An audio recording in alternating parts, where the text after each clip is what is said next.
Salam sejahtera Malaysia, denyut nadi suara rakyat bergema di channel ini.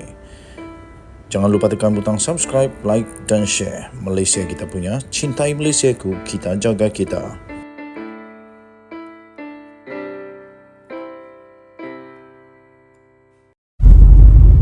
Salam sejahtera Malaysia, denyut nadi suara rakyat bergema di channel ini. Berita terbaru yang pasti buat Muhyiddin semakin pening kepala. Disahkan pembantu dan adun bersatu. Pembantu dan adun pula. Minta maaf, bukan pembantu dan adun. Pembantu adun. Inilah panas sekarang, jadi otak pun beku. Pembantu adun bersatu dan isteri disiasat kerana kes pecah amanah. Satu demi satu bos-bos di dalam bersatu nampaknya bakal akan bergagar lutut. Pembantu adun bersatu dan isteri disiasat kes pecah amanah. Harapkan pegar, pegar makan padi.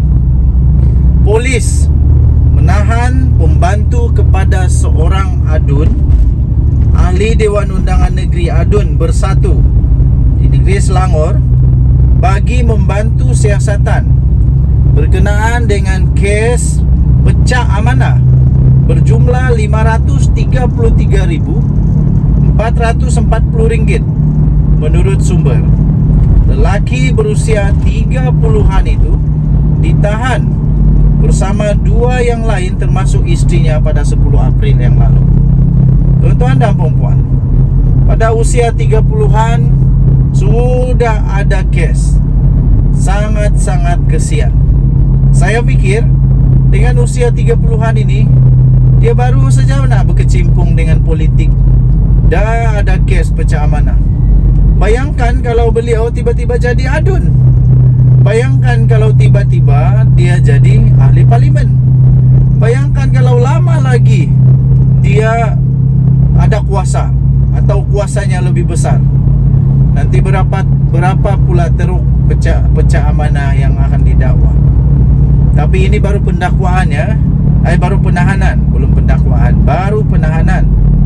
Jadi jangan ada spekulasi dulu.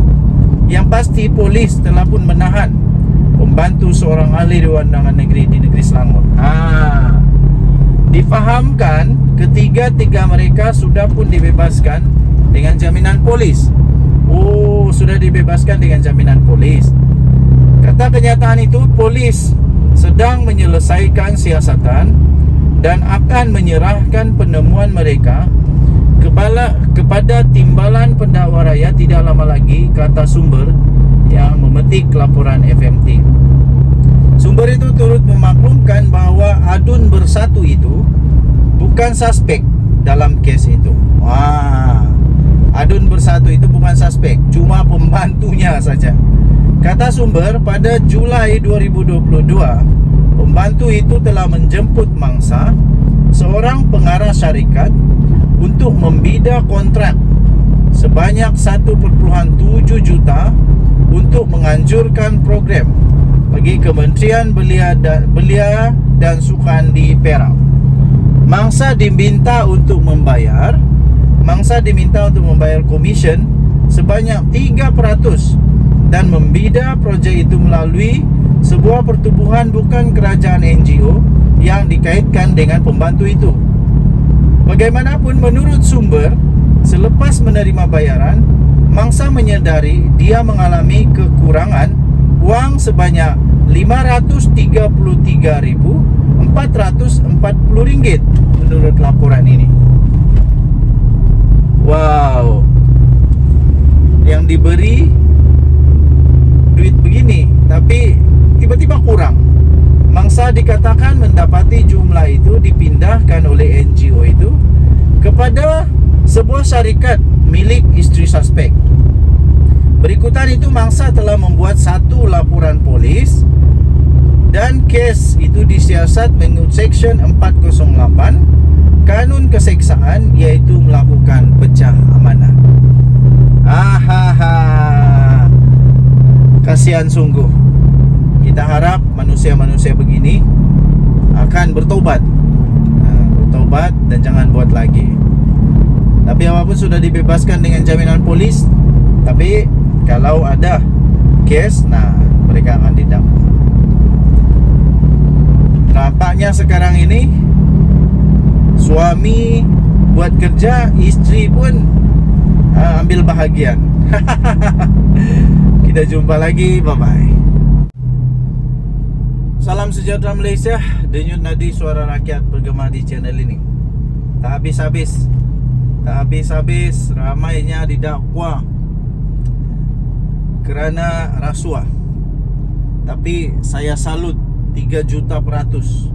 Saya salut, betul-betul salut kepada kerajaan sekarang ini yang betul-betul mau menghapuskan rasuah. Saya fikir selepas ini 3 tahun, 2 tahun, 3 tahun dari sekarang, kita akan melihat negara Malaysia akan maju dengan cepat kerana rasuah sudah berhenti, penyelewengan sudah berhenti, kerana projek-projek dengan nilai yang sepatutnya akan dibuat dengan nilai sepatutnya. Jadi contohnya, kalau projek itu 2 juta, nanti dibuat pun dengan kos 2 juta. Jadi itu termasuklah keuntungan, termasuklah gaji pekerja, keuntungan semua 2 juta. Bukannya kos 2 juta tapi projek 20,000. Bukan begitu. Jadi harap-harap, kita berharap semoga 2-3 tahun akan datang kemajuan negara Malaysia akan terlihat dengan lebih jelas kerana rasuah sudah tidak ada lagi. Jadi pelaksanaan projek mengikut spesifikasi yang betul. Terbaru bekas CEO disahkan telah didakwa kerana telah menerima rasuah sebanyak 5 juta ringgit Malaysia.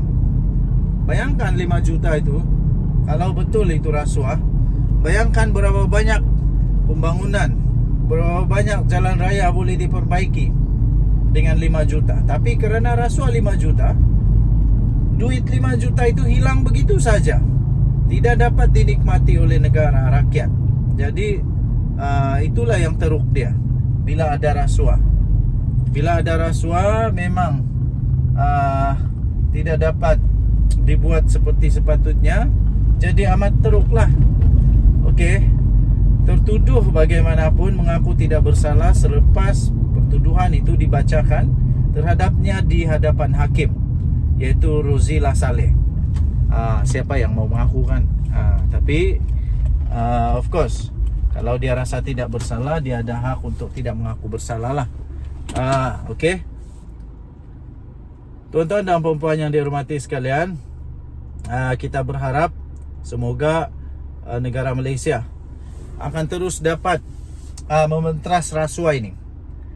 Orang-orang besar yang berkuasa selalunya memang ada risiko untuk terjebak dengan rasuah. Tapi dengan adanya kerajaan Madani, kerajaan perpaduan Datuk Seri Anwar Ibrahim sekarang yang memang serius membasmi rasuah ini, saya fikir orang-orang yang berpangkat tinggi, CEO, pengarah dan macam-macam lagi yang berpangkat tinggi, selepas ini akan bertobat, tak akan mau lagi rasuah. Kalau ada juga, hadapilah nanti hukuman di mahkamah dan hukuman di akhirat nanti. Nak kena jawab dengan mahkamah, nak kena jawab juga dengan Tuhan. Jadi tuan-tuan dan puan-puan, tahniah diucapkan kepada kerajaan. Kita harap, sekali lagi kita harap negara Malaysia akan lebih maju, lebih dihormati selepas ini, dapat dikembalikan kehormatan negara Malaysia yang satu ketika dulu amat disegani kerana maju. Dan sekarang ini Datuk Seri Anwar Ibrahim dalam proses untuk memperbaiki negara, dalam proses untuk memberikan keyakinan semula kepada pelabur-pelabur asing untuk melabur di Malaysia, kerana Malaysia sudah menjadi negara yang bagus semula untuk melabur. Kita jumpa lagi, bye-bye.